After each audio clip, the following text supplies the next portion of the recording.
This sport is sponsored by Park Wiz. Padres are getting underway right now. They're in Chicago for game one of the wild card series against the Cubs. Matthew Boyd, the star left-hander for the Cubs, will be making the start, and Nick Pivetta is on the mound for the Padres. The early game of the day, the Detroit Tigers, who are in Cleveland, take on the Guardians, are currently up 2-1 in the bottom of the seventh. The Red Sox and Yankees will get going at 3 o'clock today, and the Reds and the Dodgers will be going at 6. Parking shouldn't slow you down. Park Wiz gives every driver a shortcut. Book ahead, save up to 50%, and skip the hassle of circling the block. Park smarter, park faster, Park Wiz. Download the Park Wiz app today and save every time you park.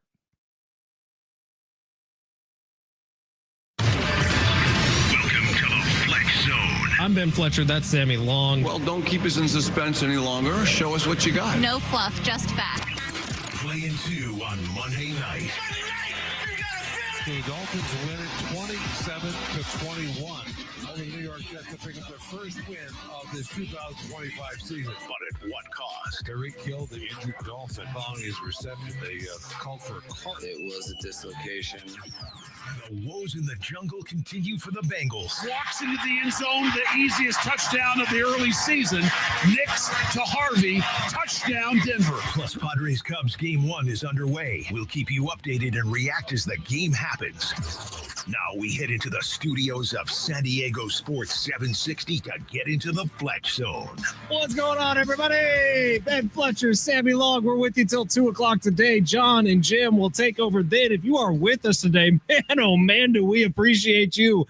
We fully recognize something more important than me and Sammy is going on right now in the city of San Diego. Well, actually in the city of Chicago. But man, we're glad. If you want to come hang out with us for a couple hours here on a Tuesday afternoon, you are more than welcome to kick back and relax and talk some football with us, talk some fun with us. And that all goes without saying that today is one of my favorite days of the year. Opening day of Major League Baseball postseason is awesome, man. The season starts anew. This is going to be a fun couple of months here in San Diego, we hope. So we'll keep you updated on the score for the Padres game, which is just getting started.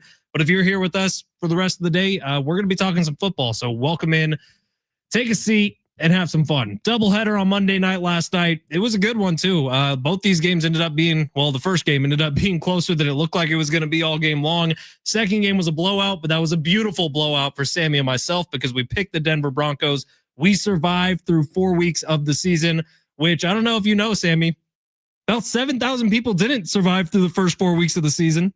So we're feeling pretty good. Hey, we're alive. It's all we asked for.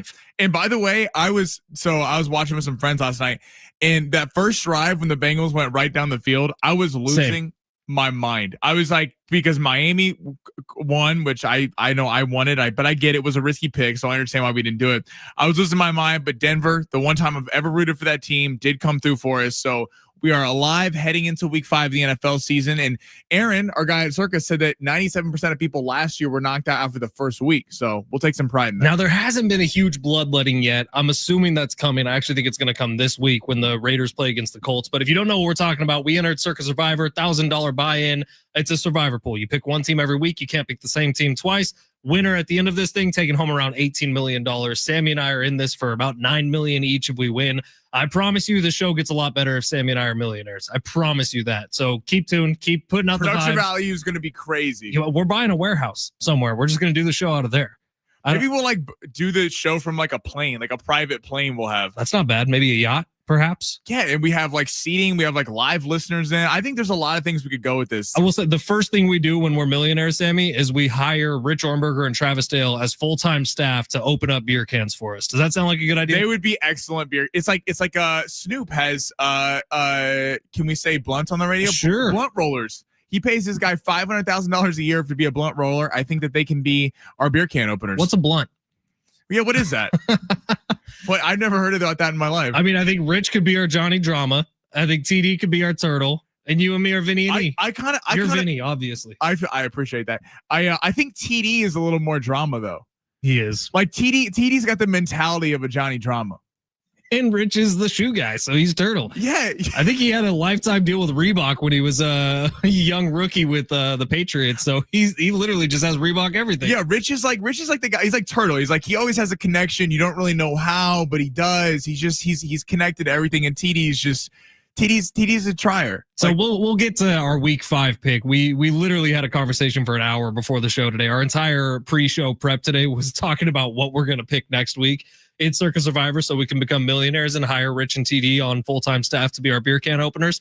But that's still to come. That'll come up around 12:30. We got some great giveaways today. La Mesa Oktoberfest VIP passes for Sunday out there in La Mesa, my hood, my neck of the woods. So come on out if you want to, and we'll give those tickets away in a little bit. We got Aztecs tickets for this Friday night against Colorado State at Snapdragon Stadium, and we got Judas Priest tickets as well for October 18th, their show at the North Island Credit Union Amphitheater. With all that being said, normal show day for you. Obviously, we're going to be a little distracted today. We do have the TV on. We're not going to hide that. If you want to do that too, we don't blame you. But if you want to hang out with us, we are more than welcome to have you. So settle in, enjoy this. This is called The Big Three, where Sammy Long takes through the top stories in the world of sports every single day. At the top of the first hour, top of the second hour, Sammy does a great job with this. Sammy, smash it. Your lunch break is here. Ready to go back to the office and knock the socks off your friends? I mean, coworkers? It's time for the top stories of the day. The Big Three. If you want to watch the show, a couple ways for you to do it. On YouTube, at San Diego Sports 760. On X, formerly known as Twitter, at Fletch and Sammy. You can find us there. Sammy, not sure if you follow our Big Rich TD and Fletch account on social media. Did you see what we posted this morning? I did not see what you posted this morning. So we posted a get out of work free card for anybody who wanted to stay home today to watch what's going on in Major League Baseball.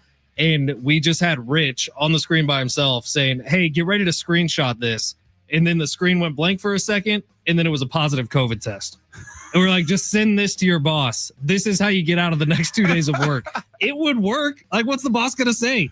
Yeah, well, yeah, you don't want to get everyone infected. Yeah, it's a positive COVID test. We got into this yesterday. We got some very creative responses on the text line. We had a boss here at iHeart for a while who I had COVID. This was like year 2. I was never actually sick outside of the very first day I had it, but I had COVID and I would not stop testing positive. And this guy, he told me I'm not allowed back in the office no matter what until I test negative. I think I know who that guy is. This was weeks. I think it was 2 weeks. I felt fine after the first 24 hours. I sat where you're sitting right now. Stop trying to put the whole office in jeopardy, Fletch. Completely secluded from anybody in an airtight, soundproof room, and I wasn't allowed to come back to work for like 2 weeks. You do know very well. Oh, okay. Almost familial. All right. All right. Let's go to the first story. Obviously, doubleheader last night in the NFL. Tyreek Hill unfortunately tears his ACL. Oof. Nasty injury. That was tough to see. But the Dolphins do win the game, get their first win of the season. Did they save Mike McDaniel's job and Chris Greer, the GM's job, last night after a win over the Jets? Just got a lot tougher, didn't it? In fact, Miami was going to be our pick next week. We had talked about that a while ago. That Miami week 5 looks pretty good. Who are they? They're playing the Panthers? The Panthers, yeah. The Panthers. Without Tyreek Hill, that becomes a lot trickier. Without Tyreek Hill, Mike McDaniel saving his job becomes a lot trickier. That injury was gruesome, man. I went where I immediately go to after any football injury like that, to Pro Football Doc on X. And his Dr. David Chow, his hit rate is unreal on diagnosing injuries just from video footage about 5 minutes after they happen. And he said Tyreek Hill is going to be rushed to the hospital because of the way that knee dislocated. Dude, that he was said awful. It's going to be an emergency surgery because you're worried about some of the veins that flow through your knee. This wasn't just a knee cap dislocation. This was the knee joint that obviously all the tendons are right there. So when your knee joint disrupts, it's going to affect the ACL, the PCL, the MCL, and it's confirmed now Tyreek Hill did have a torn ACL last night. Horrible injury. What I thought was odd was his reaction on the cart. He was clearly in shock. He clearly was not feeling pain at that moment, but he was like blowing kisses to the crowd, waving. I almost am wondering if there's some messaging there, whether he's fed up with Miami and is glad that he's getting out of it, or if he's saying goodbye to football. I don't know. Tyreek's maybe I'm reading too far into it.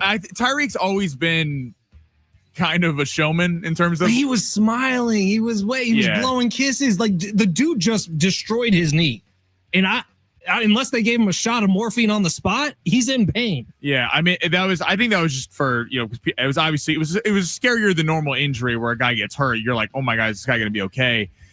So all the best to Tyreek. Hopefully he recovers well. The Dolphins are interesting because you look at the schedule. I got to pull it up in front of me. They just beat the Jets last night. You got the Panthers, the Chargers, the Browns, Falcons, and Ravens In all these games outside of the Chargers, you kind of look at now Baltimore could be healthy by then. So Baltimore, we assume, is better than their 1-3 record. But they actually have a schedule where you kind of look at it and go, that's a winnable schedule. It sucks that they lost Tyreek Hill. I'm curious with Mike McDaniel, though, and Chris Greer, because if they had lost that game last night, I 100% think they're both fired this morning. The expectations in Miami after a couple years ago being the number 2 seed and then falling on the last game of the season to the Buffalo Bills. And then last year, Tua gets hurt, so they kind of have that excuse. Miami's in an interesting spot because they still got a lot of speed. Achane, Waddle, like they still got some talent. The defense isn't where it needs to be, but I'm curious, even without Tyreek, if they go rip off a few games, what would happen there, or if the Tyreek Hill injury in a weird way saves Mike McDaniel's job because he kind of has another injury excuse of the fact that he's not going to be there. I don't know, man. It feels like the fan base is already ready to be done with him. Like our texter from the 615, who's a part of the show every day. We love you, 615. He's a Miami fan, Dolphins fan. And the entire fan base, I think, feels very similarly to him, where they're done with both Greer and with Mike McDaniel. That's tricky when pressure is really being put on ownership. Not only that they're fed up with the head coach, but they're also fed up with the GM. It's tricky to come back from that. And if the success isn't there and the fan base is gone, I like McDaniel. I feel like he is going to be fired so fast if he gets fired. He's going to be hired as an offensive coordinator so fast. That's true. He's not going to be hired as a head coach, at least not yet. All right, second story of the day. So Bengals get absolutely decimated, 28-3. Joe Burrow not being there. They could not move the ball whatsoever. They didn't have a play across the 50-yard line after the first drive of the game. A lot of the Bengal fans want them to go get a quarterback, trade for somebody, a Jameis Winston, a Kirk Cousins, something. But should the Bengals want to try to get a quarterback and salvage the season at 2-2, or should they tank and try to get a top pick for next year? I am tanking. If I'm making a trade, I'm making a trade for an offensive lineman because, my God, there's no wonder Joe Burrow got hurt. It's nice when a game like that is a standalone game, and it wasn't really, but I flipped over once I felt like the Dolphins Jets game was out of question and the Dolphins were going to win it. I flipped over entirely to the Broncos game because that was the one we cared about, more frankly. And so while watching that, you watch the Bengals offensive line try to stop a 4-man rush against the Broncos, and Vance Joseph doesn't send a lot of blitzes. But by the time the second half came around, he's like, I'm just going to start sending 6 because this offensive line can't stop anything. It's no wonder Joe Burrow's been hurt as often as he is. The Bengals need to invest in someone to protect the quarterback. I'm shocked Jake Browning came out of that game without being injured. I think in a weird way, this is how the Bengals got good. If you remember, they were awful. And then Joe Burrow ripped his ACL in his first season. They end up losing a ton of games, and they end up getting Jamar Chase. So that's how they kind of got the core of their team, and then we've seen them be relevant for years to come. This year, I think the obvious answer is the tank, because the problem is the defense is so bad that even despite that the offense has weapons around it and Brown and Higgins and Chase, you're the only way that you could overcome a defense like that is having a quarterback as great as Joe Burrow. In a weird way, we could be looking at the Bengals next year as a really good team because they're going to get a top 10, top 5 pick and Joe Burrow will be back. They'll be able to load up on maybe a superstar pass rusher. They're obviously going to lose Trey Hendrickson in the offseason after he didn't sign a long-term deal. But yeah, that was tough to watch last night. And this is a team that completely got decimated by injury. But I mean, we've seen this before. Like the Cowboys, this happened the year when Romo got hurt and they were able to load up on Ezekiel Elliott. They drafted Dak Prescott. Like sometimes it is, what do they say the worst thing in the NFL to be? Middle. Picking 19 in the draft. Or that is the worst thing to do. You don't make the playoffs, but you're not getting the cream of the crop. It sucks for the fans because you want to see your team win. But bottoming out and getting a top 5 pick where you're getting a generational type player, you're thinking is a really big deal. Let's be very honest. Denver left, I would say, 21 points on the board last night. 100%. Like that game could have been, and they went for it on that dumb right rollout at the end of the second quarter. I don't really. Denver does not look good to me so far this season. Bo Nix looks very average to me so far this season.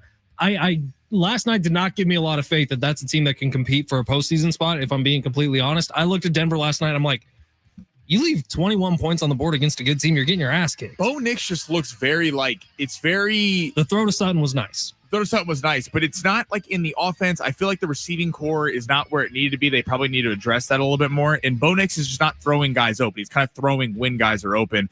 Who makes bad defenses look really, really bad is J.K. Dobbins and R.J. Harvey.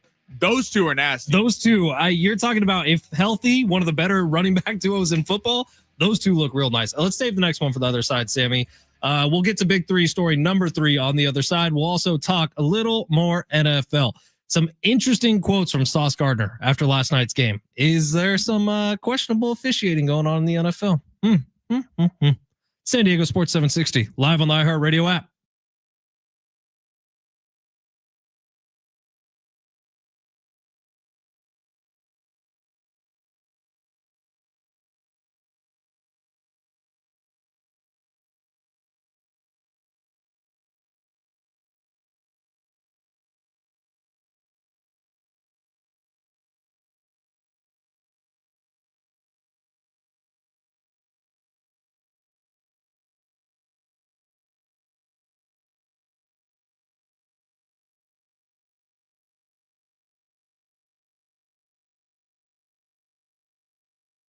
Hey, it's Fletch for Prize Picks. Download the app today. Use promo code Fletch. Get a $50 bonus after you play your first $5 entry. I tell you what, I'm still riding high after a nice little $350 win I had on Sunday. If you got the skills, you could be doing the same thing. So download the Prize Picks app today. Use promo code Fletch. Let Prize Picks be your companion to baseball's postseason, which got going today. I tell you what, it's a lot of fun, man. Total bases, pitcher strikeouts, hits, runs batted in. No matter what your stat that you're looking to put some cash on, Prize Picks has it for you. So download the app today. Use promo code Fletch. Start building out lineups to help you watch some of these baseball postseason games, especially if you care about the ones that are going to be happening hopefully here in San Diego. Download Prize Picks today. Use promo code Fletch, FLETCH. When you play your first $5 lineup, we're going to give you $50 in bonus lineups. In fact, Sammy and I are going to give you a $5 lineup you can play a little bit later on in this hour. So don't go anywhere. Download the Prize Picks app in the meantime. Use promo code Fletch. Get that $50 bonus, because on Prize Picks, it's good to be right.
San Diego Sports 760. We got 13 chances for you to win $1,000 every weekday with the Bonus Bucks giveaway. That's every hour from 6 a.m. through 6 p.m.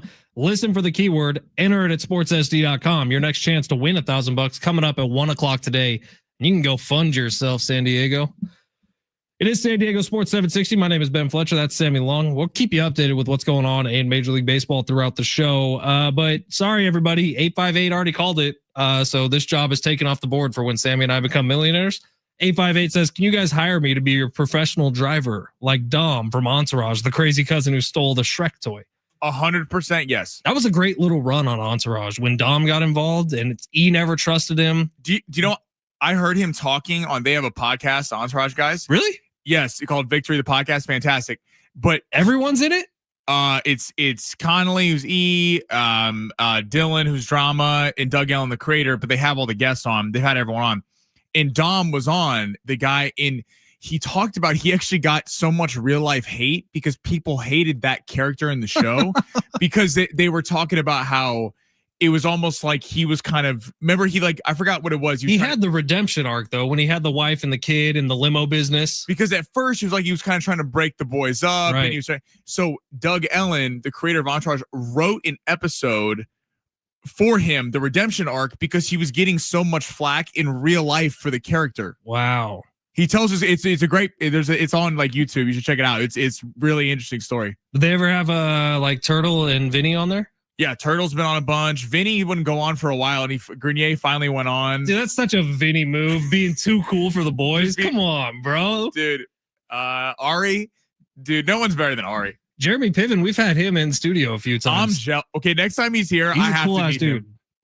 I'd fanboy out a little bit, actually. He told us a story one time about how his mom has since passed away, which is very sad. Oh, okay. And she was a huge part of his life. But he told us a story one time about how he used to run his monologues through his mom first to see if he was ready for the next day. That's awesome. So all the crazy, awful, racist stuff he would say to Lloyd, he would say to his mom before.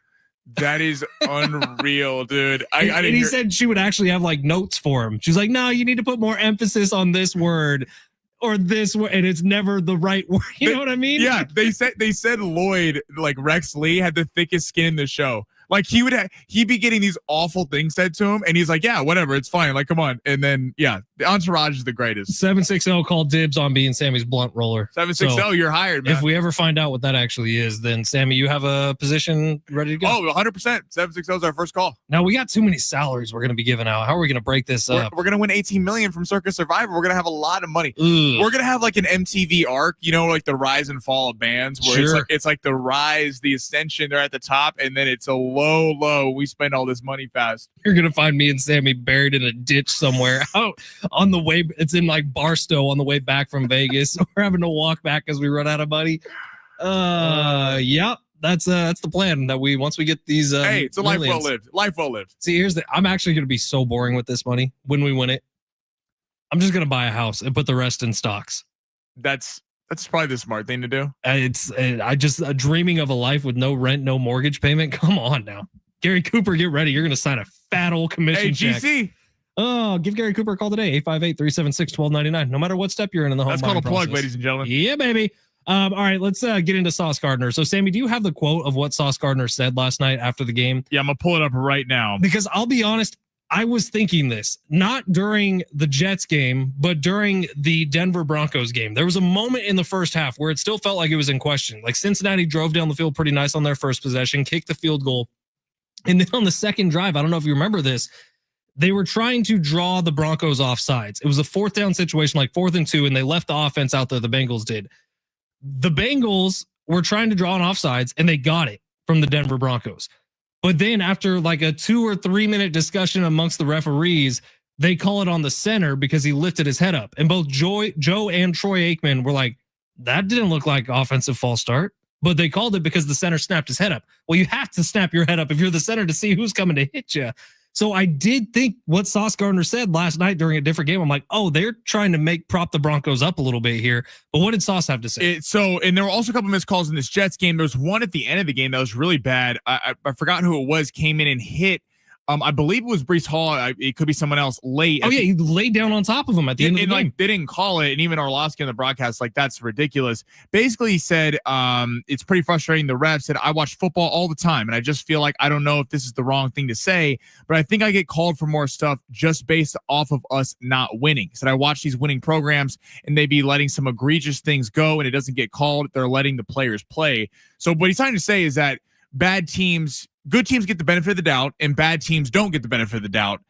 Do we think that happens in the NFL? Without seeing like a huge cut up of hours of proof, you can't just say this. But if you go off your gut, I agree with Sauce Gardner. I do think often, and this was for decades with Tom Brady, he would get the calls that not every quarterback got. And it's weird that you hear NFL people defend that and say, well, Tom Brady's earned the right. What do you mean? Right, he committed a foul, so it's like he hasn't earned anything. So I do kind of agree with Sauce Gardner is saying, but that might be just when I watch, it's more apparent to me when the bad teams seem to be getting all the calls going against them and the good teams seem to get away with stuff. Kansas City Chiefs, Philadelphia Eagles are a good example of that too with the tush push. It feels like false start gets called on other teams who are doing the tush push, but not on the Eagles. And it's always a little head scratching. So I kind of agree with Sauce Gardner. And if somebody, which there's somebody on the internet now who heard Sauce Gardner say that, is now going through hours and hours of film to try to pull up a little highlight reel supporting Sauce Gardner's evidence, this could turn into a problem for the NFL. Now, I will say, Sauce Gardner coming up tomorrow. Is tomorrow Wednesday? Tomorrow's Wednesday. Yeah. That's when the NFL hands out fines. There's going to be a FedEx envelope on Sauce Gardner's chair. So the Chiefs win a game, and now it's the refs are helping them out again. Is that what we're back to? Sammy, no, you can't even defend this position because the Chiefs have gotten some BS calls in big moments. I don't want to stop. They've been out called in the Super Bowl, but we're not getting into the Chiefs right now. This is what the NFL is not helping certain teams win. This whole narrative of they're rigging it, they want certain teams to win. No, the NFL is such a massive entity. Every team has a massive fan base. This is not a big deal. I do agree with what he's saying though, in terms of, yes, do star players get calls? There's a reason why bad quarterbacks will get crushed maybe by a defensive lineman late and they don't call it. Whereas if Patrick Mahomes, Lamar Jackson, Josh Allen, Jalen Hurts, guys like that, maybe have a late hit on them, they might get the benefit of the doubt there. So I do agree with that. We've seen this in the NBA a lot. I mean, the NBA for years, like James Harden was the king of, he'd do the jab step, jump back and shoot the ball, and he was getting a call every time for flopping. And most guys in the NBA were not getting that call, but because it was the stature of James Harden, and he is one of the most prolific scorers in the NBA at that time, you see that. It's funny, it's went the other way a little bit on LeBron. LeBron is such a like muscular, huge human being that you could call a foul on LeBron every time down the floor. You can't, because it would destroy the entire integrity of the game. That there's been actually complaints through his entire career that LeBron hasn't probably got as many calls as he deserves. So I do think that certain players do get star treatment and they get treated as such. I think that's very fair what Sauce Gardner's saying, but I don't think that the NFL is like, hey, we want the Jets to lose. Trust me, they would love if the Giants or Jets, New York, the biggest city in the world, was good at football. For sure. Now, I will say the refs missed a call benefiting the Jets last night that ruined one of my lineups. Garrett Wilson's foot was out of bounds on that touchdown. Dude, in garbage time. That killed me too. His foot was out of bounds, and I had his under on yards and would have paid out big.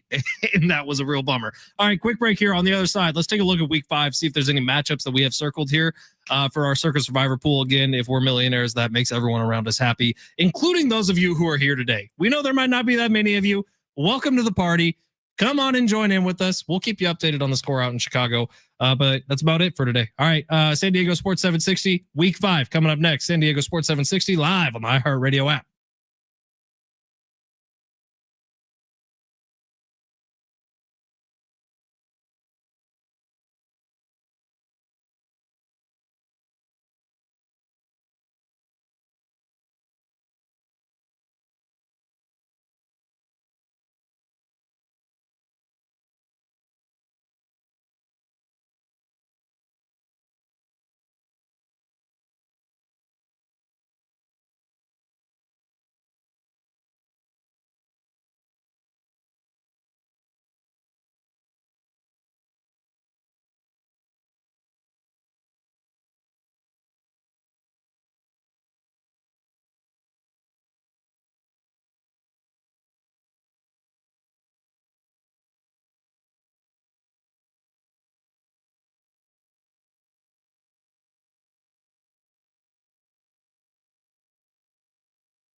This sport is sponsored by eBay. The Padres is currently in the Cubs 1-0. This is the middle of the second out there in Chicago at Wrigley. The Tigers currently up 2-1 on the Guardians at the top of the ninth. They currently have 2 men on base and there's 2 outs to go. The Reds and Dodgers get going tonight at 6 o'clock, and the Red Sox and Yankees get going at 3. And star wide receiver Tyreek Hill suffered a dislocated knee, and he'll have season-ending surgery, according to head coach Mike McDaniel. Swapping out your tires, there's nothing like it. With eBay, you find the feel you're looking for, from smooth highway rides to grip for rough terrain. Get all the tires you need at prices you'll love. eBay, things people love.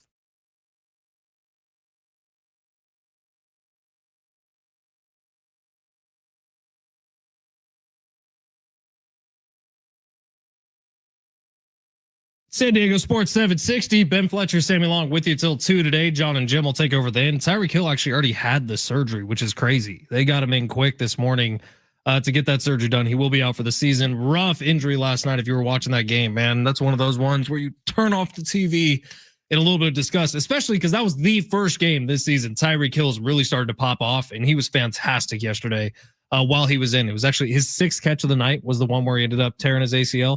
We're going to take a quick look at week 5 NFL and try to pick out which team we're going to go. So text line, hit us up 70470. Start your message with team. What is your lock for week 5 of the NFL slate? Teams you cannot use: Chiefs, Cowboys, because we're saving those for the holidays. You cannot use Cardinals, Seahawks, Broncos, and Ravens. Other than that, open playing field. Who do you want to pick week 5 NFL? Before we get that, we got this text from the 760 that said, did you guys see Twitter saying Dan Lanning is off of 8-ball snow in the interview after the game? Thoughts? I missed the show yesterday. I don't know if you talked about it already. Penn State, Oregon was supposed to be on our show yesterday. We didn't have time to get to it. We were crazy busy. But Dan Lanning might be on cocaine. That post-game interview was wild. Well, he had to scream before he got to the camera, and then he's on camera, and you see his jaw just going crazy. Now, a couple ways to look at it. Here's the way I like to look at it, and here's the way I laugh when I look at it. The way I like to look at it, Dan Lanning, college football head coach, dedicated his life to the game of football, saw his team play a damn near perfect game to beat Penn State, where they were underdogs on the road in front of 100,000 people. Crazy atmosphere. Dan Lanning gets the win. So part of me thinks that is the most intense moment of this human being's life. And he saw his team come through. And in the clutch, they come up with big moment after big moment in a double overtime game. So Dan Lanning is having an out-of-body experience thinking about the greatness that he just witnessed from something he's poured his heart and soul into. The way I like to laugh about it is that dude's coked out of his mind right now. I don't know. What was your reaction, Sammy? Yeah, it was definitely a little odd. I was surprised that his jaw clicking back and forth. He was like sweating and like he's like, it was the Dave Chappelle meme where Dave Chappelle's scratching his neck. Yes. It was now again, it is funny when you're interviewing players. We've seen great post-game interviews before. We've seen Richard Sherman. We've seen great coach post-game interviews, Dan Lanning. I mean, there's been a gazillion of them.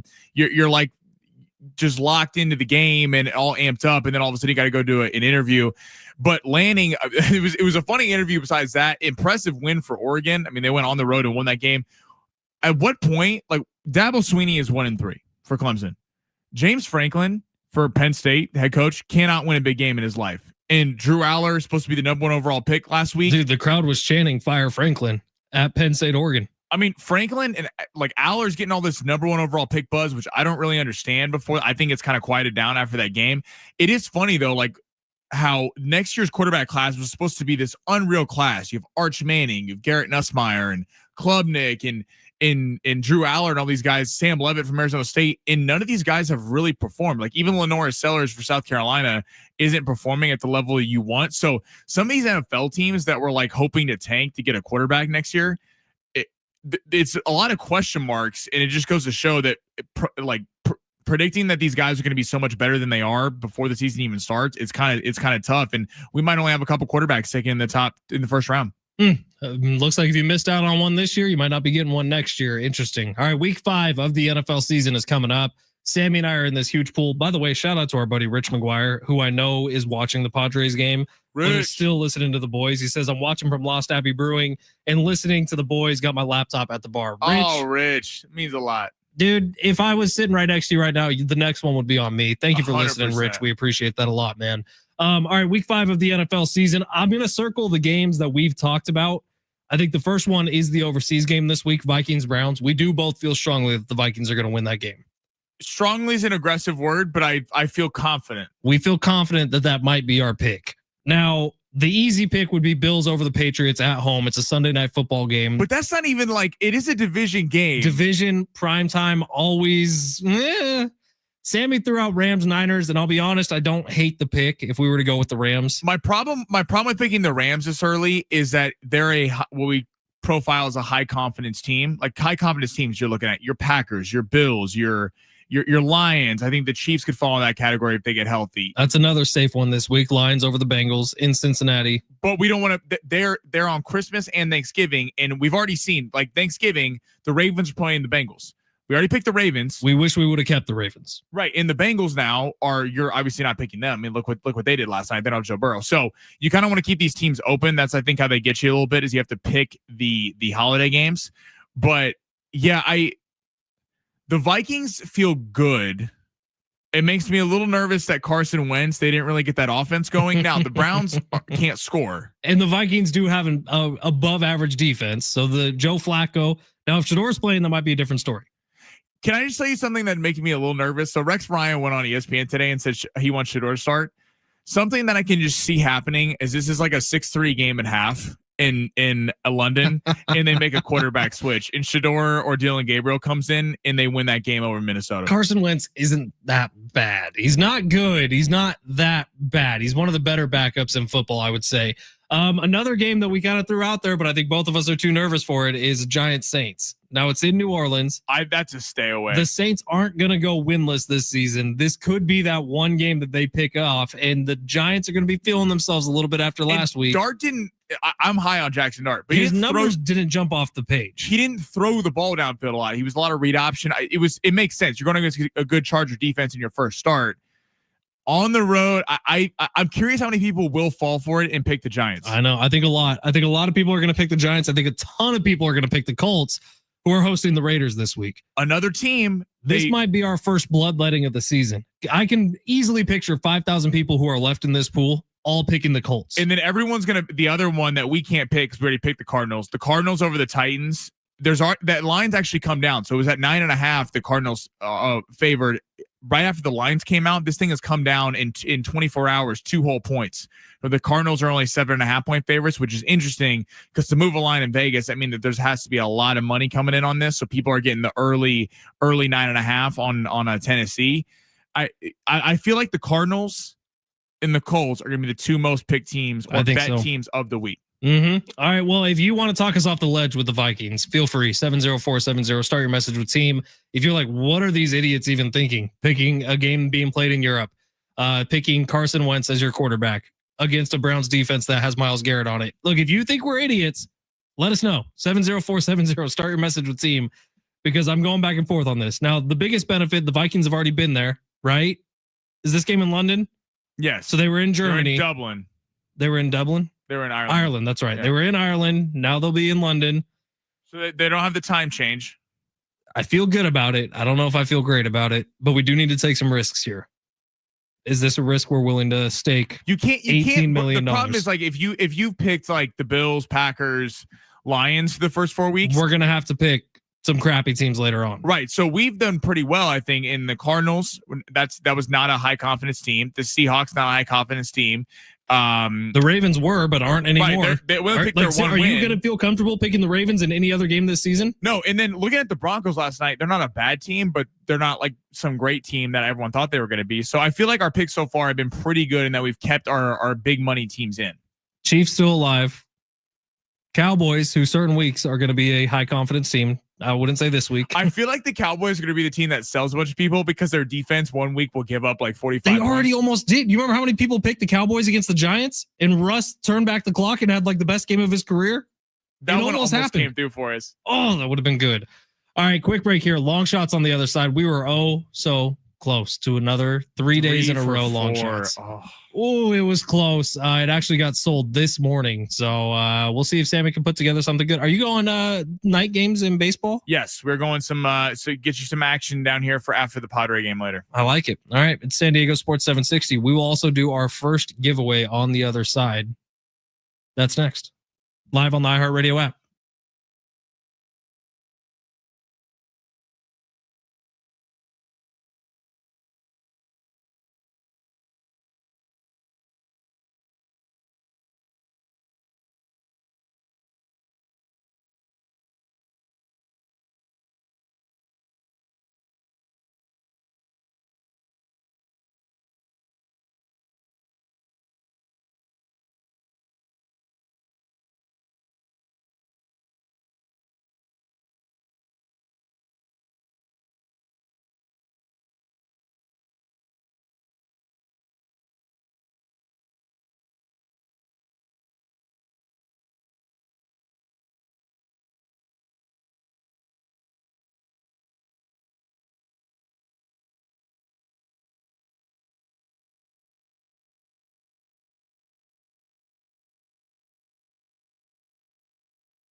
It's Fletch for Gary Cooper over at Mountain Trust Mortgage and Realty. And Gary, the news has appeared to be positive about interest rates coming down, but what is really going on? Give it to us straight. Well, as we all heard, the Federal Reserve did lower interest rates by 1/4 point. However, again, as I always like to talk about, the 30-year fix is tied to the 10-year bond. So, yes, interest rates have come down a bit. About a week ago, they were right around, a national average was right around 1.1, 1.2. And right now they're hovering right about 6.2, 6.3. And that's without any additional add-ons. These additional adds are hits to the interest rate based on loan to value, credit scores, type of property. So if you really want live pricing and accurate, by all means, give me a call. But that's what's kind of going on with interest rates. So again, we heard that the Fed's lowered them a little, 1/4 point, but in actuality, long-term interest rates have gone slightly up. But again, it's a roller coaster. Give them a call today, 858-376-1299. Eliminate the smoke in the mirrors with Gary Cooper at Mountain Trust Mortgage and Realty, or visit them online at mountaintrustmortgage.com.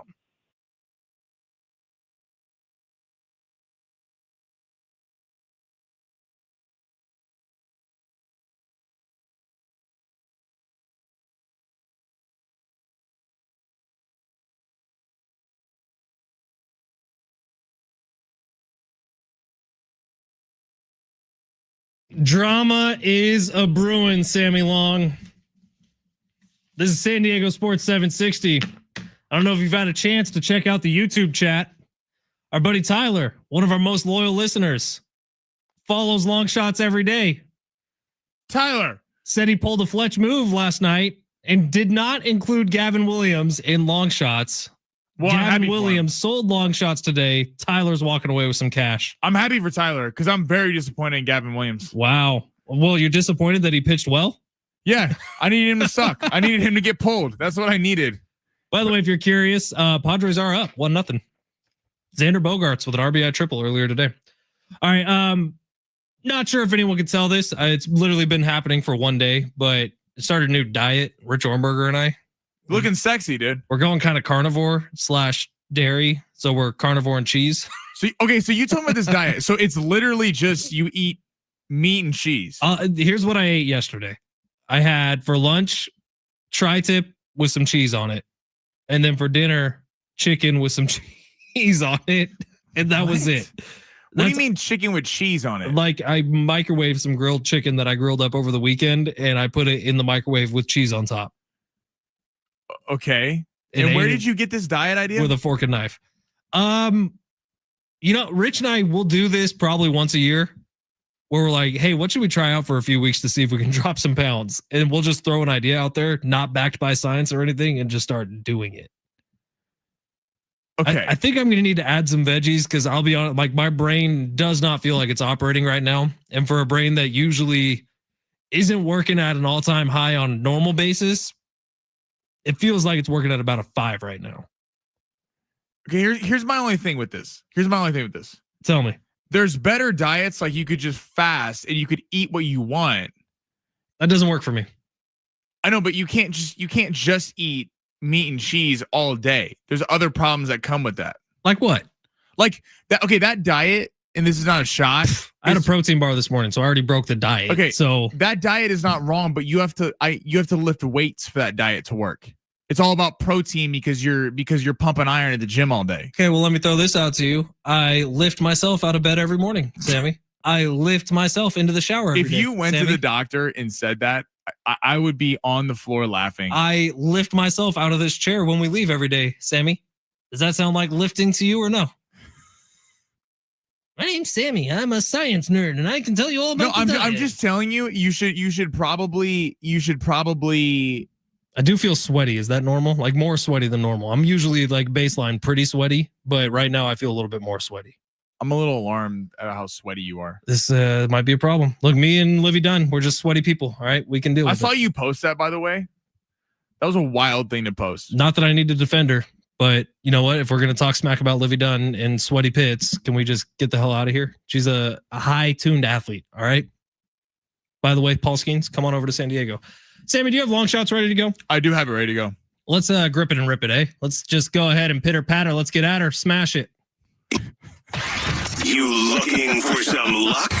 Want to win big? Gotta play time to take a chance Pay that man his money.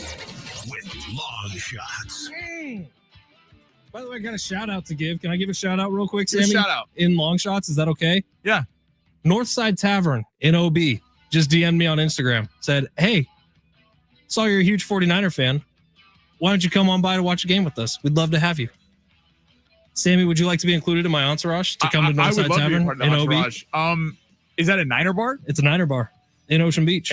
I've said a lot of things about the Niners. I don't know if I'm going to be welcome there. I've been there before. It's a cool spot. I've watched a Niners game there before, but I don't think they knew who I was at that point. But they just DM'd me saying, come watch a Niners game with us. We'd love to have you.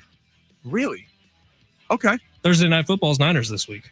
Do we need to pop out to the tavern? What do you think? I'm with it. I'm there. Huh? Let's do it. How about it? They're going to find out I'm a Chiefs fan, and then I'm going to be excommunicated from the spot. I would say so, yeah. There's a 50% likelihood. All right, Sammy, where are we going? Long shots. All right, we are going. We got a three-legger today. Okay, we got a three-legger. I'm still actually getting my last one in here, but we have. We're going to start.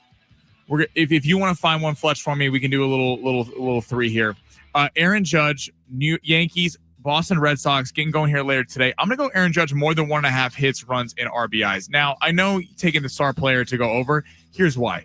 Aaron Judge, bad taste in his mouth because he did not play well in really the entire run up to the World Series. Think about the World Series. The only game against the Dodgers that he played well in was the game 5. He hit a home run, and then he gave up the crucial error, which allowed the Dodgers to get back in the game in that crazy 5th inning where they ended up scoring all 5 runs. So Aaron Judge, you're talking about a legacy-defining game because he hasn't been amazing in the postseason. He's been a fantastic player, Hall of Fame caliber player, but in the postseason has not come up to the point of being a Yankee legend. And I think against Boston, what better way to do that? I mean, there's this real thought that the Yankees or the Red Sox, whoever wins this series, goes to Toronto and lose because it's kind of like, remember that year that Duke played North Carolina in a Final Four, and then they went to play Kansas in the national championship game and they lost?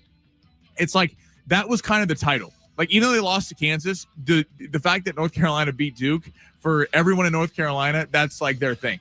So I feel with the Yankees and the Red Sox, there's a big opportunity for Aaron Judge. I know he's going against Garrett Crochet, which is a tricky left-hander, but I do think Aaron Judge gets it done maybe late against the bullpen. What was the pick? More than 1.5 hits, runs, or RBIs. Gotcha.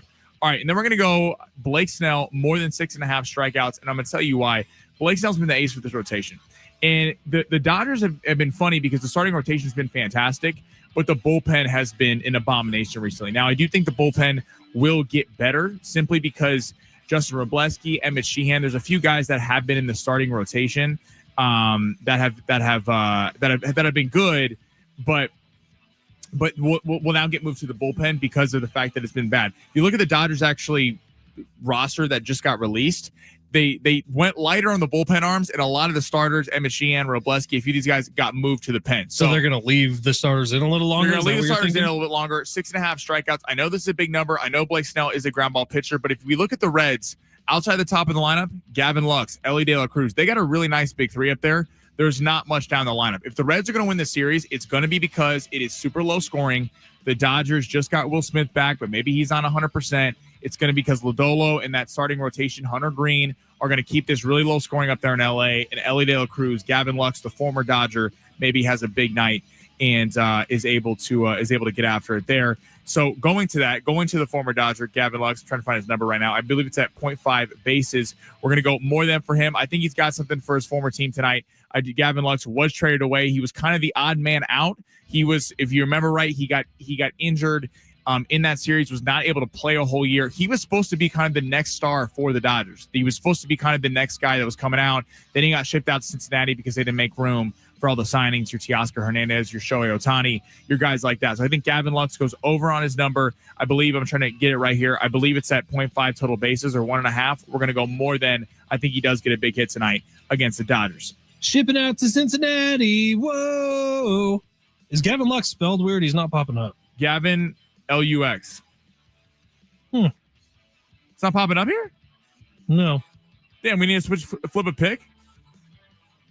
Prize picks. What are we doing here? It's not popping up on mine. All right, then you know what we'll do? We'll flip that. I like Ellie De La Cruz more than a half total That base. was my next one. Ellie De La Cruz. This guy has had a lot of success against the Dodgers in years past. He's a superstar player. This is his opportunity to make a name for himself. Obviously, up there in Cincinnati, it's not exactly a big time market. I think Ellie De La Cruz does have something against the Dodgers because they're the only reason that they're going to be able to compete in this series. Ellie De La Cruz and Gavin Lux, because the pitching staff can't do it all by themselves. So Ellie De La Cruz, more than a half total bases. Blake Snell, more than 6.5 pitches strikeouts. And there go Aaron Judge, more than 1.5 hits, runs, and RBIs. Gets it done against Garrett Crochet and the Red Sox. Postseason baseball is freaking cool, man. You talk about the intensity being ramped up for every single second of a baseball game, which it's tough to do during the regular season. There's so many lulls. There's so many weeks where nothing's really happening in baseball. This time of year is about as good as it gets. I can promise you my TVs will be on all baseball tonight and throughout the week. I do have a problem with the national narrative surrounding the Major League Baseball postseason. Let's get to that on the other side. It's San Diego Sports 760 live on the iHeartRadio app. But first, Sammy, it's time for some tickets. How about we give away some VIP passes to Sunday at La Mesa Oktoberfest? You can sip and dance in all 3 ages bars, beer gardens with nonstop oompa and over 20 live bands. Cheer on the dachshund races. Test your skills at the Glucklich games. Savor Bavarian bites and let the kids explore the festive kids village. Raise a stein at LaMesaOktoberfest.org. I'll be out there on Saturday, but these are for Sunday. VIP passes to La Mesa Oktoberfest, the 52nd annual La Mesa Oktoberfest that completely takes over downtown. It's through October 3rd to the 5th. Can't wait for it. Call right now, 877-767-4760. Caller number 6, you're going to La Mesa Oktoberfest.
This sport is sponsored by Parkwiz. Padres currently up 1-0 in the game one against the Cubs. It was early. It is currently in the fourth inning. And then Thursday night football, 49ers, Rams. Rams are currently a 6.5-point favorite. We've seen the line move a point after it came out that Brock Purdy is TBD after playing on Sunday, but re-injuring his toe. The total of that game is 47.5, and that will get going Thursday at 5:15. Parking shouldn't slow you down. Parkwiz gives every driver a shortcut. Book ahead, save up to 50%, and skip the hassle of circling the block. Park smarter, park faster. Parkwiz. Download the Parkwiz app today and save every time you park. Welcome to the Fletch Zone. I'm Ben Fletcher. That's Sammy Long. Well, don't keep us in suspense any longer. Show us what you got. No fluff, just facts. Playing 2 on Monday night. The Dolphins win it 27-21 over the New York Jets to pick up their first win of this 2025 season. But at what cost? Terry killed the injured Dolphin. Following his reception, they called for a cart. It was a dislocation. The woes in the jungle continue for the Bengals. Walks into the end zone, the easiest touchdown of the early season. Nix to Harvey, touchdown Denver. Plus, Padres Cubs game 1 is underway. We'll keep you updated and react as the game happens. Now we head into the studios of San Diego Sports 760 to get into the Fletch Zone. San Diego Sports 760. It's hour number 2 here on the Fletch Zone. Ben Fletcher and Sammy Long are with you until 2 o'clock today. John and Jim will take over then. John and Jim will also have a bunch of post-game reaction to what happens out in Wrigley today. Padres do have a lead right now. So here's hoping that continues. And this could be a fun little run for the Padres. All right. I did tease that I got a problem with some national narratives regarding Major League Baseball's postseason this year. Personally, I feel like, and we talked to Danny Vietti yesterday to preview this postseason. Danny felt the same way. This is an extremely wide open postseason race right now. I feel like there are 3 or 4 teams in the National League, 3 or 4 teams in the American League, any of whom could win this World Series this year. Have you heard, Sammy, I'm curious, the national narrative going around that the NLDS between the Dodgers and the Phillies is the World Series? Have you heard that narrative at all? I haven't heard it was the World Series, but that I have heard people kind of be like, that's the matchup that everyone's kind of already just penciling in. So that is completely discounting any team out of the American League, essentially. That is completely discounting the Brewers, who, by the way, had the best record in the National League all year, who have an excellent roster. That's discounting the Cubs and the Padres, both who have a lot of firepower on their team. And it's completely discounting the fact that the Reds might beat the Dodgers. The Reds got hot at the right time. And look, you can talk about their record being the lowest in the postseason all you want. I get that. I can hear that argument.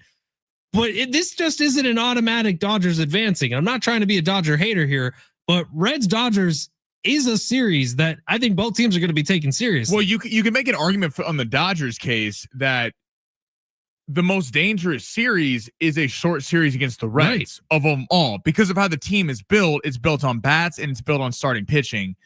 And you're thinking, if you're the Dodgers, when you get to a 7-game series, that's probably the best the Dodgers are going to be, because in the sense of that they have, if they're able to run out their starting pitching is the best rotation in baseball, and they can just go, they will have the pitching advantage in more games than not. In a short series against the Reds, if they lose tonight, then it's anything. Like, then it's just, if something happens, if someone makes a big play, in the depth of the starting pitching that the Dodgers have is not as useful in a 3-game set. Now, obviously they could, if it's game 3, they could bring a starter out of the bullpen. So there's things they can do, but you could argue that the most dangerous series for the Dodgers would be this round and next round if it was 5. On their case, because I think the Dodgers, if they get past the Phillies, they're probably going to be a pretty tough out for everyone. In my brain, when I heard this, and I heard it on ESPN, I won't throw the dude under the bus who said it, but they said Dodgers Phillies is going to be the World Series this year. Whoever wins that's going to go on to win the World Series. In my brain, it immediately went to, oh, they're just saying that because those two have carried postseason ratings before.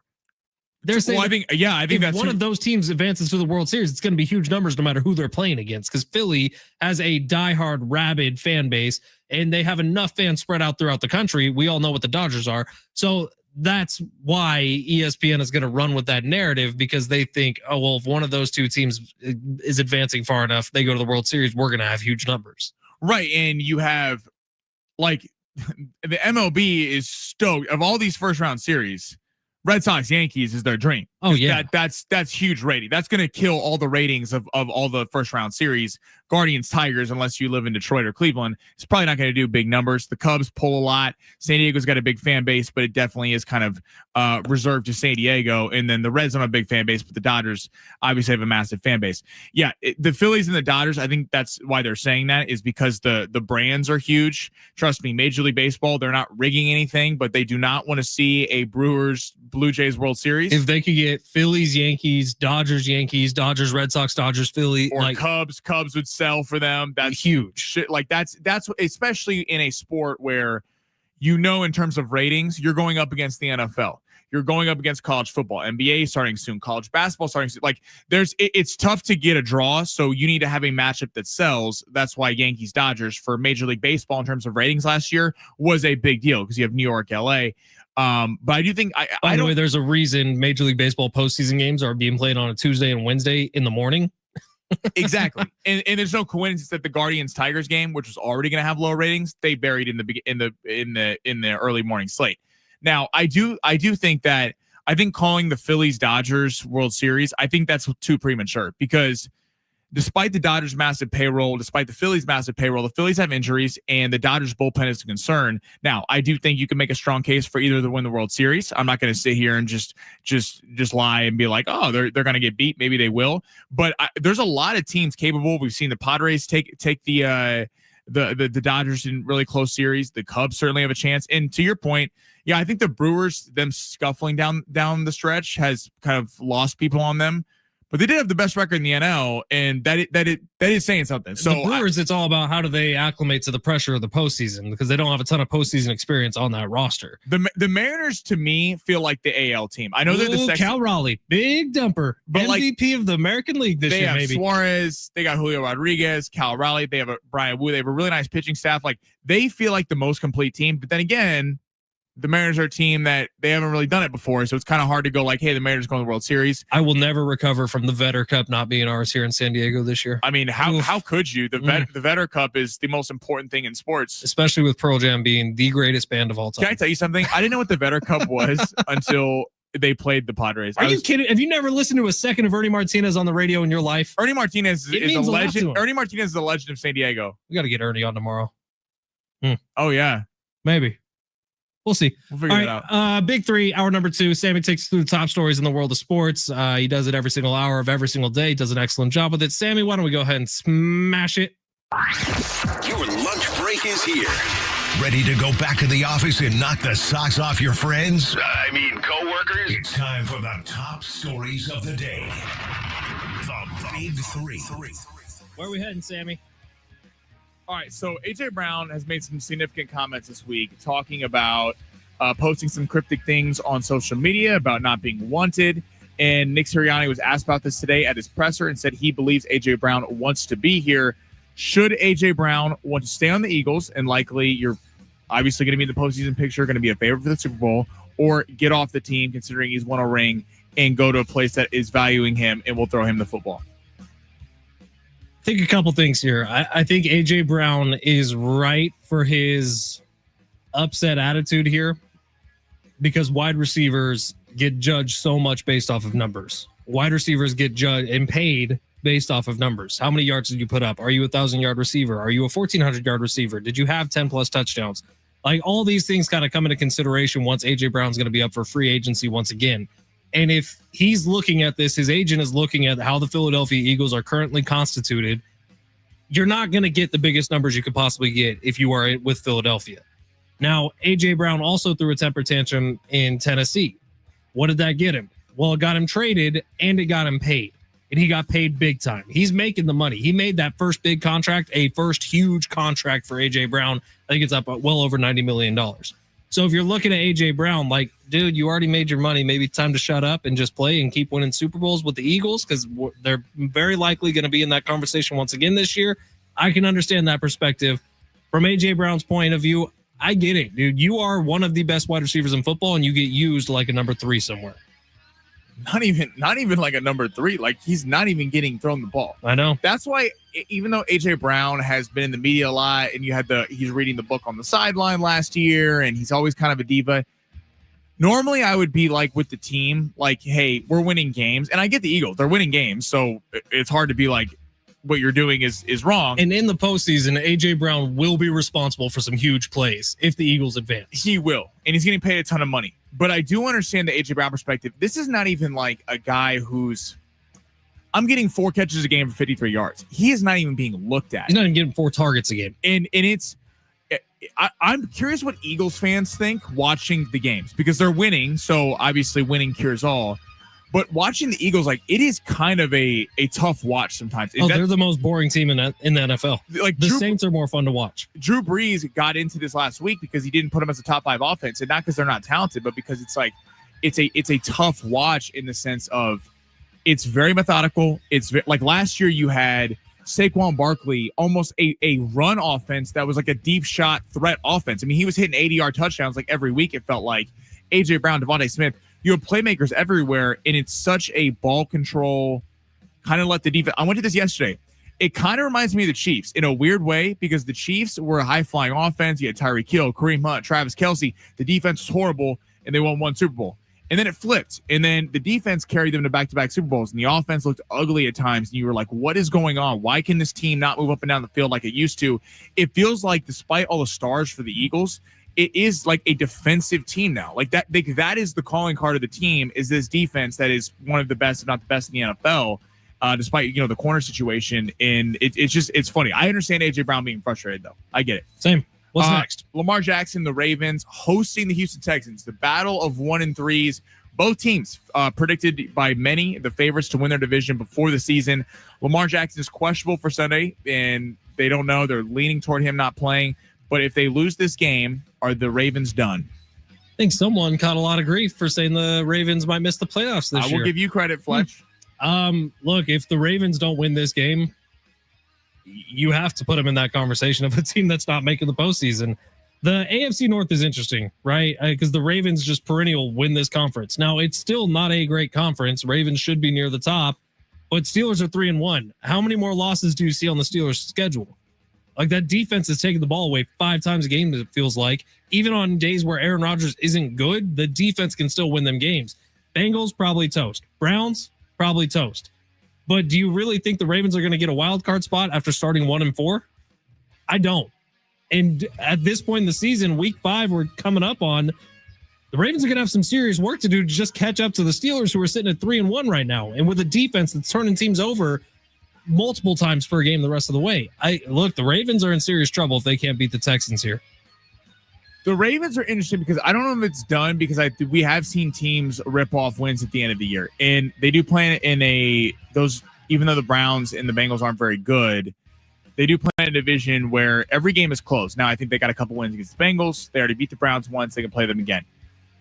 There is something to be said though that if the Ravens do find a way to sneak in, let's say their record sucks and they end up being the 7th seed, we could see a total flip because what's happened every year the Ravens have been in the playoffs. They are the number 1 seed.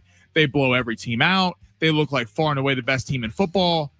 And then the collapse happens. We saw them go to Buffalo last year, lose. We saw them, the Chiefs, they hosted that looked like the best Ravens team in the NFL.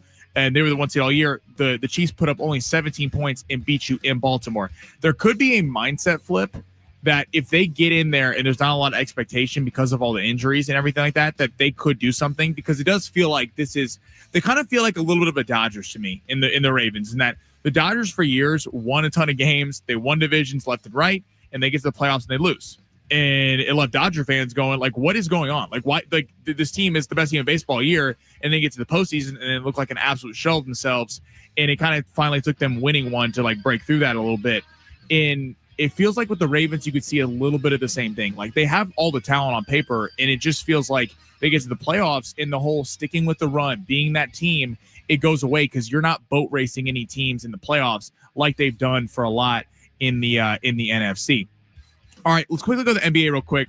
Fletch, I don't know if you saw this. So the whole Kawhi Leonard situation is crazy. So there's a lot of reports here going on. Basically, if you're not familiar with it, Aspiration is a company that they're saying is a shell company that Kawhi Leonard got paid essentially $28 million to be a endorser of, but really not do anything for, which is a problem in the NBA because you're skirting the salary cap. And there's reports that when he was a free agent, and he came from Toronto. It was Toronto, the Lakers, and the Clippers. He asked the Lakers and the Raptors to do the same thing for him, and they told him to pound sand. Apparently, Ballmer was giving money to this organization. Kawhi Leonard, though, at Clippers Media Day yesterday, says allegations of no-show deal are not accurate. He says, I understand the full contract and the services that I had to do. I don't deal with the conspiracies or the clickbait analysts or journalism that's going on. Fletch, if this is real, what should the punishment be for Kawhi Leonard and the Clippers? Kawhi Leonard also said, I don't think any of this is accurate, but it's old. This is all new to you guys, but the company went bankrupt a while ago. So do you remember seeing anything on TV with Kawhi Leonard advertising for Aspiration? No. Do you remember anything on social media? Nope. Do you remember any events promoted on social media saying Kawhi Leonard's going to be here? Mm-mm. Neither do I. Not saying we would have caught everything. Not saying that stuff can't, like, look, Shohei Ohtani, you go to a liquor store, his name is on 10 different items, whether it's a sports drink, one of those chewable energy things. Shohei Ohtani's everywhere, and I'm sure he's getting paid very, very well for all these things. Kawhi Leonard absolutely could have done something that we don't really know about. But the fact of the matter is, this is a topic because it's a story. Kawhi Leonard, clearly, this no-show thing, maybe it wasn't super obvious. For sure, something fishy was going on behind the scenes. And I think Mark Cuban is actually defending Steve Ballmer on a lot of this, talking about how the business works and everything. That tells me Mark Cuban maybe was involved in some stuff like this. I think so, too. Right? And so you look at everything that's going on, and Kawhi is doing what his lawyers are telling him to do right now, saying this is a non-story. I don't know why this is blown up like this. That is very much PR lawyer speak that Kawhi is doing right now, and that's the right thing for him to do. There's going to be a punishment handed down because this has come so public. This has become such a thing.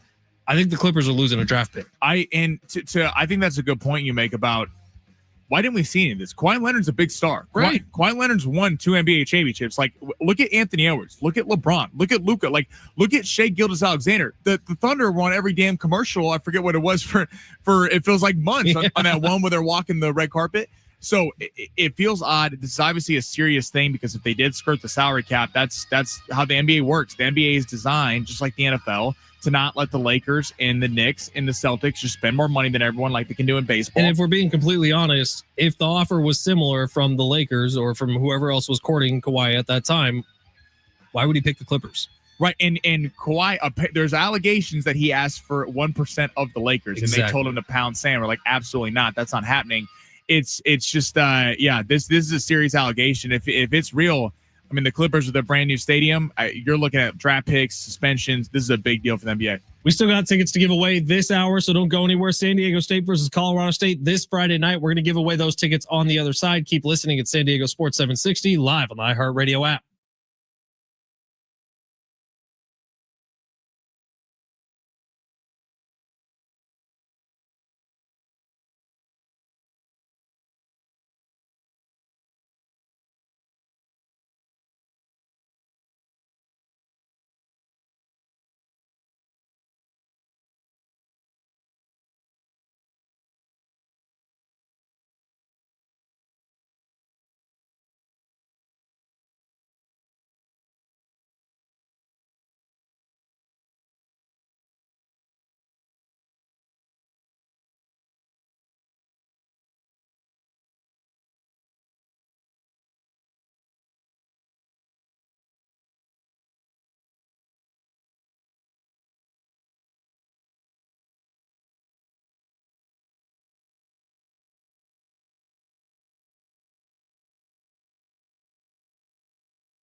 San Diego Sports 760. It's the Fletch Zone. Ben Fletcher, Sammy Long with you till 2. John and Jim take over then. They'll have full post-game reaction from the Padres game. Padres are up 1-0 right now in the postseason against the Cubbies. So a couple texts here. 949 says, I thought Fletch only watches football on the couch on his tablet while Love Island is on the big screen. Very funny, 949. Who the hurricane, baby? First of all, 949, you know this better than anyone. It's Love Island Games that's on right now, and it's not the same as Love Island. You're watching that? It's not. No, I'm not, because it's not good. I watched the first episode, wasn't into it. I saw the trailer for that. What even is that? They're like, dude, it's like, what's the app that people say it's like, you know what I'm talking about? When you Tinder? Get fake furniture and stuff. I don't know what that is. You know, like people will say, oh, that guy looks like a discount James Harden. That guy looks like a discount. What's the app? I don't know what the app is, but yeah. You know what I'm saying? It's a discount version of Love Island. It's literally just the little challenges that they play. None of the good stuff, none of the conversations by the pool, none of the blow-ups, none of the freakouts. That's what we need, Sammy. We're there for the drama. Tyler says Temu. Temu. That's Temu. the app. Thank Temu. you. Yes, that is the app. Thank you, Tyler. It's the Temu version of Love Island. So I'm not watching that, but I got my wife into Prize Picks, and so my wife is now watching football with me. She's all in. Gambling's the entry for everyone. Thank you, Sammy. I got my old work into the all the women on the staff were like, I don't watch football, and we did the same thing. We're like, introduce you to Prize Picks, and now all of a sudden, every Sunday, watching games. The only reason my wife downloaded Prize Picks is she was like, our last name is the promo code. Are you kidding me right now? Promo code Fletch. Fletch is a big celebrity, baby. $50. What? I was at the gym and I saw your Big Rich CD and Fletch commercial. I was like, hey, look at the boys up there looking good. We're running on NBC right now. So 949, thank you for that text. I appreciate that. Football is on the big screen. Football takes priority over everything. It's the greatest reality show on television. But I will say, I was trying to go watch the 49ers this week in LA. That ain't happening. They play Thursday night football this week. I thought you were debating this 15 minutes ago. I was. And then I looked at prices. Oh. You want to take a guess at standing room only seats for Thursday night at SoFi? I'm going to go standing room. Standing room only. I'm going to go 200. $200. Oh, wow. For a standing room only ticket. You know what? Also about going to a game. Who do you think we are, SoFi? Like, I've never been to SoFi. People say it's beautiful. I went and saw Tom Brady in his final year, and that was worth the money because I felt like I needed to see Tom Brady. That's interesting because it's like it's too much. Like, so me, even like going to a game of my team, like the Chiefs, like I don't enjoy that as much because it's gonna bother me if there's like some idiot next to me who's like wasted or like you know what I mean? People acting a fool, and you can't account for that. The only games I want to go to are standalone games because if not, I feel like I'm missing everything. Exactly, I'm like that too. Like if it's a standalone game, I'm like, oh, this is awesome. Like I would go with you to Rams Niners. You want to pay $200 each? We go standing room. Yeah. We'll work those quads, baby. We're gonna get yoked. It feels like too much to me. Plus, at SoFi, you said you haven't been there. I have. My brother paid for the tickets. I'll say that, and I said I'll cover food and drinks for the day because you bought the tickets. Oh, that was a mistake. Your brother scammed you. I paid more than he did. It was beers are like $35. That's the pregame though. Chicken nuggets are crazy, dude. It's not worth it. So no, I'll be watching on the couch or maybe at Northside Tavern in OB. My dad tells a story about his uncle was when they were like in the 80s. They go to Arrowhead and it'd be freezing cold in December, and they put him in a snowsuit and they'd stuff beers down. They'd stuff beers down all around his snowsuit, and they'd be ice cold. So it'd literally be like 5 degrees, and they'd be like, shut up, walk through security. So they have to pay for beers. And then they'd be like, beer me. And they just like reach in his jacket and rip out the bottle. Kind of genius. And that gets a little tricky though, because metal detectors and all the places. It was a different time and place.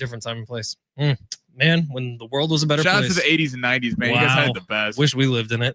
All right, it's San Diego Sports 760. We got some Aztecs football tickets for you to give, or for us to give away to you. They've played this Friday night at Snapdragon Stadium, 7:30 Friday night game. Let's go Friday Night Lights. I'm into it. They're playing against Colorado State. It's the opener of Mountain West play for the San Diego State Aztecs. Call number 7 right now, 877-767-4760. You're going to the game this Friday night. If you missed it 2 weeks ago, that crowd was electric against Cal, 31,000 in the stands. They're trying to do it even bigger this Friday night. So get on out to Snapdragon Stadium. Call right now, 877-767-4760. If you don't win them, you can get them online at goaztecs.com. You're listening to San Diego Sports 760 live on the iHeartRadio app.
Hey, it's Fletch for Prize Picks. Download the app today. Use promo code Fletch, and you're going to get a $50 lineup bonus when you play your first $5 entry. Prize Picks is my favorite app on my phone, man. It is the perfect companion for a football Sunday or the baseball postseason. Download the Prize Picks app today. Make watching these games a little bit more interesting. If you're wondering what you should do for your first $5 lineup after you download the app to get that $50 bonus, here's one for you. How about for today's baseball postseason action? Aaron Judge, more than 1.5 hits, runs, and RBI. Blake Snell, more than 6.5 strikeouts. Ellie De La Cruz, more than 0.5 total bases. You can download the app, enter in that lineup, and you're going to be good to go. We've been winning a lot lately, actually, thanks to Sammy Long and myself. So download the Prize Picks app, use promo code Fletch, and you can run your game all season long. Here's what I love about the Prize Picks app. Today is a Taco Tuesday. There are discounts all over the board today. Friday is a Flex Friday, which means your lineups get boosted, sometimes up to 140%. Download the Prize Picks app today. Use promo code Fletch. Get that $50 bonus, because on Prize Picks, it's good to be right.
The sport is sponsored by eBay. The Padres and the Cubs in Game 1 at Wrigley in the wild card. After the Padres held a 1-0 lead, Pivetta gave up back-to-back solo home runs. They currently trail the Chicago Cubs 2-1 in the bottom of the 5th inning. The Dodgers and the Reds get going from the Ravine up there in LA tonight at 6 o'clock, and the Yankees and the Red Sox will get going at 3 o'clock. Swapping out your tires, there's nothing like it. With eBay, you find the feel you're looking for, from smooth highway rides to grip for rough terrain. Get all the tires you need at prices you'll love.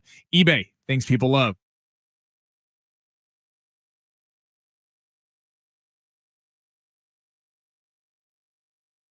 San Diego Sports 760. Sammy just said it. Pivetta just gave up back-to-back jacks to the Cubs. Padres were in the driver's seat in this one. We called it yesterday, man. Pivetta was going to have to go deep into this game. And if he struggled, they were probably going to leave him in, because you can't burn the bullpen in Game 1. Padres in sketchy territory right now. Pavetta's been really, really good. He's thrown like 2 bad pitches. Both of them got taken over the fence. So this is what happens when you don't have run support to help your pitcher out. Padres going to need to score some runs here in the last few innings to try to take Game 1. We'll see. Game 2 is going to be tomorrow, no matter what. All right, we were talking about AJ Brown and kind of the mixed messaging we've gotten from him and Nick Sirianni so far this season. It kind of seems like AJ Brown's being cryptic on social media, saying, without saying it, he's saying he wants out of Philadelphia. And we get that. The dude's not being targeted at all. He's a wide receiver 1 in this league. I'd put him in the top 6 or 7 wide receivers in football. And he's not even being utilized in the Philadelphia offense because, quite frankly, they don't need him. That's not how that offense is designed. So 760 texts in and says, I actually respect AJ Brown so much for doing this and not cussing out Jalen Hurts every single week.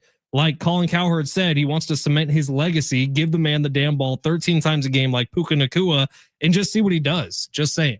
I think that's an Eagles fan there on the text line from the 760. If I'm an Eagles fan, I don't know that I want that to happen. Like, you're winning. You're winning without using Devontae Smith or AJ Brown pretty much at all. Why would you want to upset the apple cart? Like, are you going to be as good if Jalen Hurts is throwing the ball 25, 30 times a game? Or do you stick with what's working right now, which is short game passes to Dallas Goedert, which is running the ball, methodically working your way down the field, taking 8 or 9 minutes off the clock pretty much every time you touch the ball? Or do you want to open it up and start being a pass-heavy offense with a quarterback who that's not quite suited for? I do think you wouldn't trade him till the offseason. Maybe you do him a service simply because he is in Philly a legend. I mean, he won him Super Bowl. He's been a fantastic receiver for them for a while now since coming over from Tennessee. It's tough because, again, as I said this earlier, I would typically lean with the team, but there's a difference between, hey, you're not getting the same level of volume that you once did, and you're not getting targeted at all whatsoever. There are certain offenses that can carry a wide receiver one and give them all the stats. Detroit Lions with Matthew Stafford and Calvin Johnson was an offense designed around Matthew Stafford and Calvin Johnson.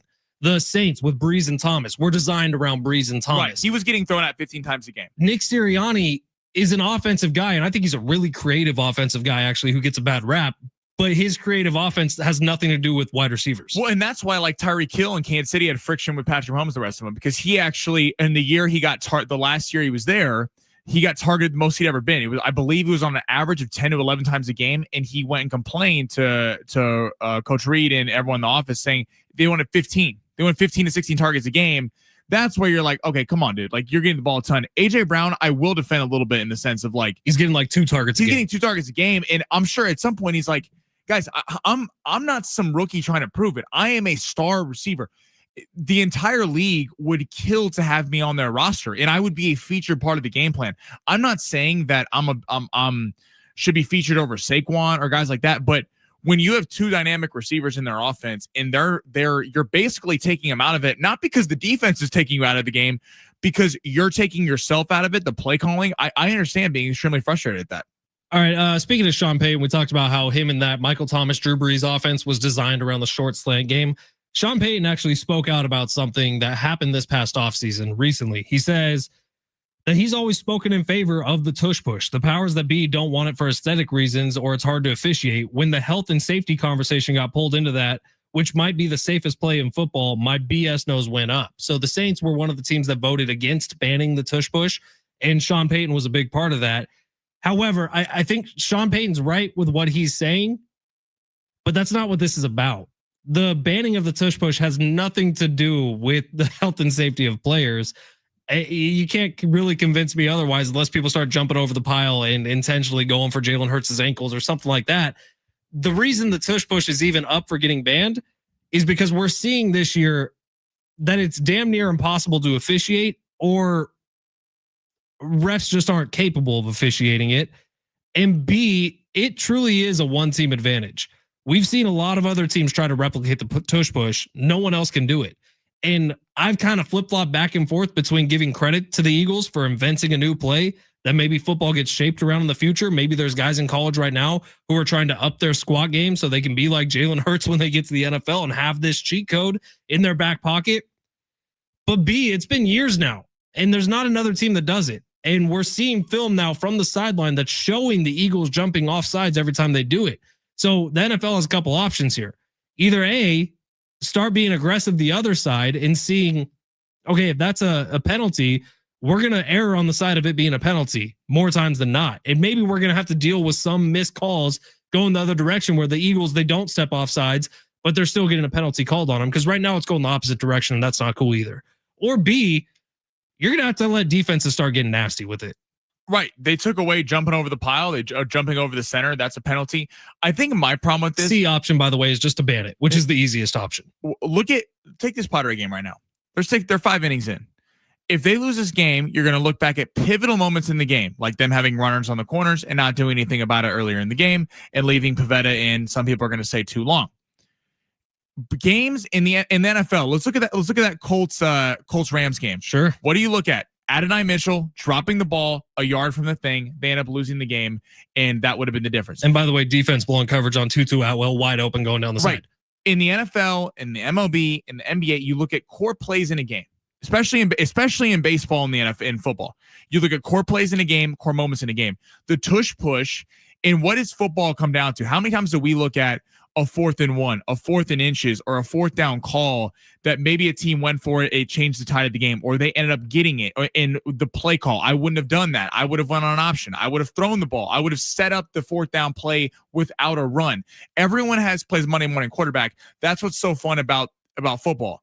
And when you have the tush push, and it's so automatic, and it's not even fair that teams can't even stop it because of the way that the defensive rules are, not letting you hit quarterbacks high, not letting you get a jump on the pile, letting the offensive team lay on the pile, and as long as they're not touched on the ground, they're going to be able to keep pushing forward. It's like you're taking away the fun part of the game, which is, what do you call on 4th down? Can you get a stop? And you're just taking it away, and that's why you're seeing people go, it's a boring offense. It's tough to watch. It's because there's not a lot of, in a weird way, when the Eagles are on offense, there's not a lot of drama. Because outside of it being like a 4th and 5 and them going for it, they're always playing ahead of the sticks. And that's why there's a problem with it.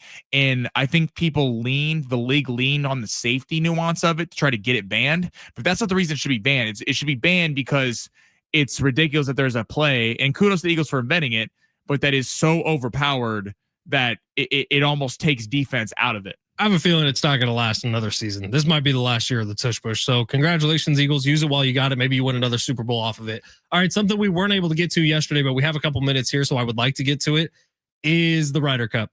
I don't know how much you watched of it this weekend, Sammy. You were out in Vegas. I watched a little bit. Do you have any shekels on the Ryder Cup? If you did, you lost because you probably put money on USA. I wanted to, but they were down so much that I stayed away. Here's the thing. It was a putrid effort on the course. USA beat Europe tee to green. Europe just putted 10 times better than us. And that goes to clutchness. I think putting is largely momentum in team format games like that. And Europe had all the momentum from the beginning to the end. A lot of people have given a lot of smack talk towards Scotty Scheffler. I get that. I understand that. Scotty Scheffler did win a gold medal for USA, so I think he's done his part, but it was a putrid effort by Team USA. Now, here's the other drama part of it all, was the fan interaction. Now, this was out in New York. A lot of New Yorkers were out. They were in their cups, and I get all that. I hate to defend with Team Europe here, but I thought what Rory said at the podium after the fact was actually spot on. There's no room for this in golf, man. And golf is in a really cool spot right now. It's in one of the biggest transitions it's ever been in, where YouTube golf is really starting to step up. It's becoming hugely popular. In fact, a lot of the YouTube golfers are getting more viewers per post than the PGA Tour will get in an entire tournament. That's a cool thing, man. Golf is getting handed to the people, and that's good. But when you're acting like you're at a WWE event on the golf course, can we class this thing up a little bit? It's not Happy Gilmore. We don't need to be throwing beers. We don't need to be. 858 said this yesterday. So I got 2 thoughts on the Ryder Cup. First off, does that MC Heather McMahon have a job? Or were they thinking encouraging the crowd to yell F you, Rory? That was Heather McMahon, who's a podcaster and a comedian. She was the one who, on the PA system, she was hosting some sort of event on one of the holes on the PA system, started an F you, Rory chant. I mean, it did feel like Europe came. It was disappointing effort. I know they made the run on Sunday and it would have been remarkable, but Shane Lowry closed it out. But it felt like Europe was playing with that like underdog mindset of it's us versus everyone. And it just felt like Europe played as a team. Team USA was a bunch of dudes. Yeah, it was a bunch of dudes. And you can get into the the pairings and everything. I know you brought up a good point, I thought, on Thursday or Friday about why are you pairing Scotty with the worst American player trying to get one? That should be a automatic. You should pair another really good golfer with Scotty to ensure that you get a victory.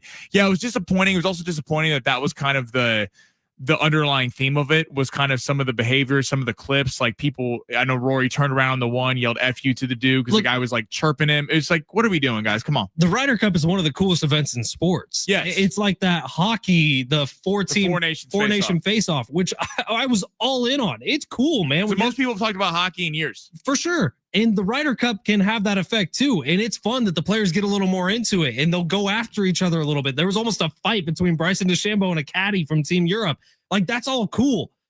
but it's not going to keep being cool if the storyline is only about the crowd. So I'm not trying to preach to anybody about how you need to behave, but there's times and places. And unfortunately, on Bethpage Black, one of the most historic courses in the United States, probably not the time to be throwing beers. If you want to yell, shout, go crazy, that's fine. And you should, in the Ryder Cup especially. But during backswings, but chanting out F you, Rory, like there's a certain level of, come on, not to pull a total shooter McGavin, but this is golf. Let the players create the drama. Yes. Let DeChambeau and Fleetwood and his caddy getting into it. That's what you're there for. That's must see TV. That is things that people go who might not normally watch golf go, oh wow, this is heated. Like this is fun. Like when you're watching a fight, whether it's UFC or boxing, and you might not know anything about the UFC or boxing, and you get invited to a fight watching party, and they go, hey, here's the backstory on this guy and this guy, or this one and this woman. You pick one, you root for it. That's kind of what, USA, Europe, that's what's going on here where you're from.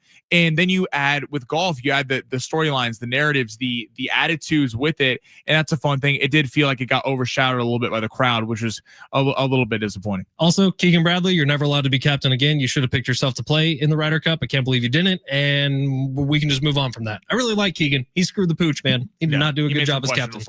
All right, take a quick break here. On the other side, actually, let's give away these final tickets, Sammy. Let's do that before we get out of here. Who just won those San Diego State tickets? Do you know? Carrie won, and then Justin won our tickets earlier going to Oktoberfest. Justin, thanks for listening, man. How about a pair of tickets to go see Judas Priest and Alice Cooper at North Island Credit Union Amphitheater on Saturday, October 18th?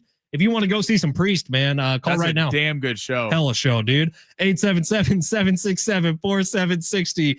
You're listening to San Diego Sports 760. If you want those tickets, call right now. We'll be back to close this thing out coming up next.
Results are officially in, Sammy Long. Of the original over 18,000 people who entered into Circus Survivor, through 4 weeks, we are down to 12,404 people, which means if we wanted to sell our entry right now, it has a value of $1,509. I did see that. Don't even think about it. No. Come on. Look who you're talking to. You think we're selling for $500 profit? No, never. $250 each, please. That'd be interesting if we get to a point where there's a offer out there that we're thinking about. What would be the number? I mean, I think if it got to like, I don't know. If it certainly if it hit $1 million, we gotta consider. If it got to like 500K, I think you consider. I don't know that I would. So what's crazy, Sammy? 500K would mean 250 each to split. I don't know about you. I don't know what you've done in life. 250K has never been remotely close to what I've ever had in my life at one time ever in my entire life. I don't know. Period. Exactly. Like it'd be pretty tough to say no to. Now, I don't think I'd do it if it was like 15 grand. No, I don't either. Because that means that we're getting close. What I'd rather do is keep going and start hedging. 15 grand. You could smell the millions. Yeah. You hear that? They're getting nervous. Hear the footsteps, baby. Yeah, we'll talk. We'll cross that bridge when we get there. For now, we just got to get through week 5, which is going to be tricky, man. Week 5 in the NFL, if you haven't looked at the slate yet, based on the teams that we've already picked, based on the teams that we need to save for holidays, not a whole lot of options for us. We might be riding with Carson Wentz against Dylan Gabriel. Who Nothing says a survivor pool like betting on Carson Wentz. Dude, Carson Wentz versus Dylan Gabriel in that game. We're talking about the NFL who's trying to expand their reach and go global and have games overseas. Well, the third overseas game of this season is going to be Carson Wentz versus Dylan Gabriel. If you missed the news, it looks like Dylan Gabriel is going to start in week 5 for the Browns. So how many starts does Dylan Gabriel get before they go to Shedeur Sanders? Oh, they're going to give him some leeway because they drafted him earlier than him. But if he looks terrible after 2 or 3 weeks, I think 4 starts. I think 4 starts, and then you're going to see half a season where Shedeur is going to be the quarterback, and you're going to see if Shedeur is legit because the Browns are going to be picking at the top of the draft. And despite the fact that a lot of these rookie quarterbacks have struggled, there are a lot of guys. One of these guys, your Lenoris Sellers, your Arch Manning, your Drew Aller, your Sam Levitz, whoever they are going to pop later on as the season goes on because it's still early in the college football season, and they'll rise to the cream of the crop. I think so too. We'll see. If you missed it or if you haven't been watching, Padres had a 1-0 lead through the bottom of the 5th. And in the bottom of the 5th, Nick Pivetta gave up back-to-back home runs, solo shots. So they're now down 2-1. John and Jim will have full post-game reaction for you. But kind of where I wanted to twist this for the last couple minutes of the show, Sammy.